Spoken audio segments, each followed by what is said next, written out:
کہ بھارت کے ساتھ کسی بھی دو طرفہ معاہدے کو منسوخ کرنے کا ابھی تک کوئی باضابطہ فیصلہ نہیں کیا گیا۔ اس کے بعد انہوں نے کیا کہا؟ انہوں نے کہا کہ Shimla accord is cardinal component of all bilateral agreements with India. یہ بڑی واضح سٹیٹمنٹ آئی ہے، کارڈینل کمپوننٹ۔ کارڈینل ظاہر ہے بہت اہم امپورٹنٹ، پوپ سب سے اوپر ہے، کیتھولک جو فرقہ ہے عیسائیت کا، کیتھولزم میں یہ سب سے اوپر ہے، اور اس کے بعد کارڈینل ہے، نمبر 2 ہے۔ تو ان کا یہ جو لفظ یوز کیا گیا ہے، اس کا مطلب یہ ہے کہ فنڈامنٹلی بہت وائٹل اور امپورٹنٹ ایشو ہے، اور یہ کارڈینل ہے، کارڈینل کمپوننٹ ہے پاکستان اور انڈیا کے درمیان جتنے معاہدے ہوئے ہیں اس میں اگر یہ ٹاپ پہ نہیں ہے تو دوسرے نمبر پہ ضرور ہے۔ تو اس لیے یہ منسوخ نہیں ہوا اور کوئی فیصلہ نہیں ہوا۔ تو یہ وضاحت وزارت دفاع، وزیر دفاع کے ایک بیان کی وزیر خارجہ کی طرف سے، نائب وزیر اعظم کی طرف سے اس کی وضاحت آنا، یہ جو ہماری اطلاعات ہیں اس کے مطابق ظاہر ہے اختلافات ہیں دونوں وزارتوں میں، اور وہ کیوں ہیں اس وقت اور کیا وجہ ہے اس کی، یہ وجہ میرا خیال ہے کہ میں اس میں نہ جاؤں تو بہتر رہے گا، کیونکہ ہم اس وقت ملک کے مفاد کی بات کر رہے ہیں، قوم کے مفاد کی بات کر رہے ہیں۔ میں صرف یہ کہنا چاہوں گا کہ اپنی توپوں کو ابھی میرا خیال ہے کہ ایک دوسرے پہ نہ چلائیں۔ پہلے سیاسی اختلافات کی وجہ سے سیاستدانوں کو تانے سننے پڑتے ہیں، سیاسی جماعتوں کو تانے سننے پڑتے ہیں۔ ہماری جو اطلاعات ہیں اس وقت پاکستان کی آرمڈ فورسز کے درمیان، تمام کمپوننٹس کے درمیان اور تمام لیولز پہ بہت زیادہ اتحاد و اتفاق ہے، اور اس ہائبرڈ نظام میں اگر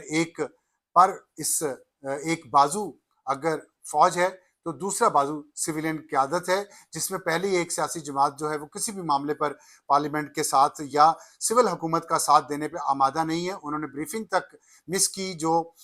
پارلیمنٹیرینز کو دی جا رہی تھی اس جنگ سے پہلے، اور انہوں نے تب بھی ساتھ نہیں دیا۔ اس کے بعد بیانات بہت آتے رہے، اور کچھ ان کے اندر ایلیمنٹس ایسے ہیں جن کے بیانات مسلسل جنگ کے دوران بھی پاکستان کی سول اور اس ہائبرڈ نظام کے خلاف آتے رہے، اور army chief field marshal general Asim Munir پہ انہوں نے ڈائریکٹ بہت اٹیک کیے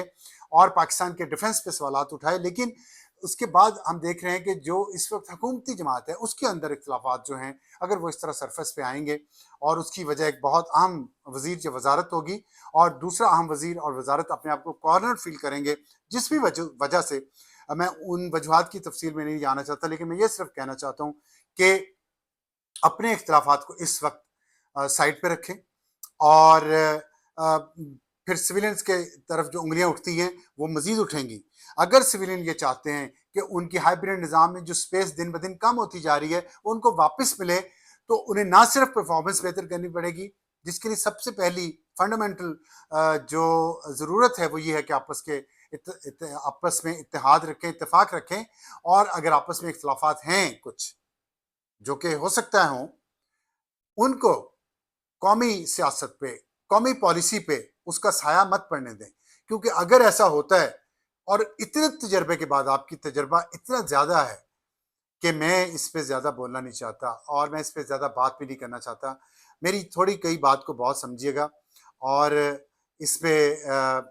ملک کے مفاد کو، عوام کے مفاد کو، اپنی ذاتی انا کو پیچھے رکھ کے اس پہ غور کیجیے گا، اور کہاں سے یہ معاملہ شروع ہوا اور کس طرف یہ جا رہا ہے اور کیوں جا رہا ہے، اور پہلے بھی کچھ ایسی باتیں ہوئی ہیں جس سے یہ معاملہ خراب ہوا، اور میں سمجھتا ہوں کہ جب پاکستان کو اس وقت پاکستان کی عزت میں اضافہ ہو رہا ہے، اور دنیا میں اور خطے میں، اور ابھی پاکستان کو یونائٹڈ نیشن سیکورٹی کونسل کا طالبان سینکشن کمیٹی کا ہیڈ بنا دیا گیا ہے، اور دوسرا پاکستان کو وائس چیئر منتخب کیا گیا یو این سیکورٹی کونسل کی کاؤنٹر ٹیررزم کمیٹی کا۔ یہ بہت بڑی بڑی فتوحات ہیں پاکستان کے لیے۔ پاکستان کو ملٹری سیکٹر میں جو وزارت دفاع کے انڈر بہت کامیابیاں مل رہی ہیں، وزارت خارجہ کے انڈر اتنی کامیابیاں مل رہی ہیں، انٹرنلی پاکستان کے عوام کے اندر بہت اتفاق آ چکا ہے۔ تو جو کابینہ کے اہم ممبران ہیں ان کو بھی چاہیے کہ اپنے ذاتی اختلافات کو بھلا دیں، اپنی ذاتی انا کو سائڈ پہ رکھیں، اور اس ملک کو آگے چلنے دیں۔ اس ملک کو جو ایک چھوٹی سی خوشی ملی ہے، اور یہ بہت عارضی ثابت ہو سکتی ہے اگر ہم اس کو اس جنگ لڑائی کو جیت سمجھ کے ہم جنگ کے اوپر توجہ نہ دیں جو بھی چل رہی ہے، اور جنگ میں جیت ہی اصل جیت ہوگی۔ اس کے بعد شوق سے اپنے معاملات کو اچھالیے گا، ایک دوسرے پہ تانے دیجیے گا، ایک دوسرے پہ اٹیک کیجیے گا، قوم بھی دیکھے گی اور شاید مزہ بھی لے، لیکن اس وقت مناسب نہیں ہے، خاص طور پہ جو اس بیان سے جو پاکستان کی پوزیشن جو کمزور مزید ہو سکتی ہے. ایک تو میں نے کہا کہ انڈیا جو ہے انڈس واٹر ٹریٹی کو کینسل کرنے کے لیے استعمال کر سکتا ہے، ایون ہیلڈ ان ابینس کو ڈیفینڈ کرنے کے لیے استعمال کرتا ہے. دوسرا مسئلہ یہ ہے کہ جو ایل او سی یا سی ایف ایل ہے، L O C line of control اور C F L ceasefire line, اس میں جو فرق ہے دونوں میں، وہ ظاہر ہے پاکستان کا، جیسے وزیر دفاع نے فرمایا کہ پاکستان کے لیے اب یہ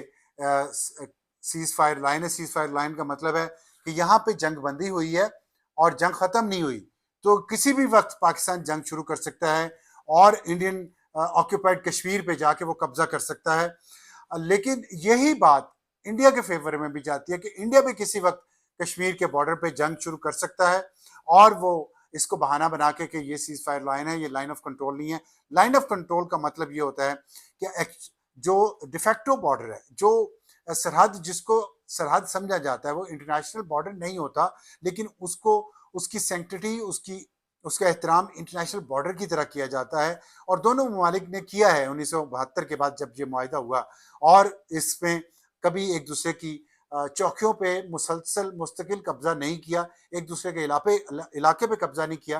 اور چھوٹی موٹی وائلیشن کے باوجود یہ معاملات بہت اچھی طرح سے چلتے رہے. تو میرا خیال ہے کہ جب تک یہ معاملات طے نہیں ہوتے تب تک اس پہ فیصلہ جو بھی آنا ہے وہ وفاقی کابینہ کی طرف سے آئے یا نیشنل سیکیورٹی کمیٹی کی طرف سے آئے. انڈیویجولی کسی بھی وزیر کا اس طرح بیانات دینا اور دوسری وزارت کا اس پہ وضاحتی بیانات دینا پاکستان کی پوزیشن کو انٹرنیشنلی بھی کمزور کرے گا، اور پاکستان کے اندر بھی یہ کوئی بہت اچھا میسج نہیں جا رہا. میرے تھوڑے کہے کو میرے دوست اگر بہت زیادہ سمجھیں تو پاکستان کا بھی بھلا ہوگا اور سب کا بھلا ہوگا. سب کا بھلا اور سب کی خیر. خدا حافظ.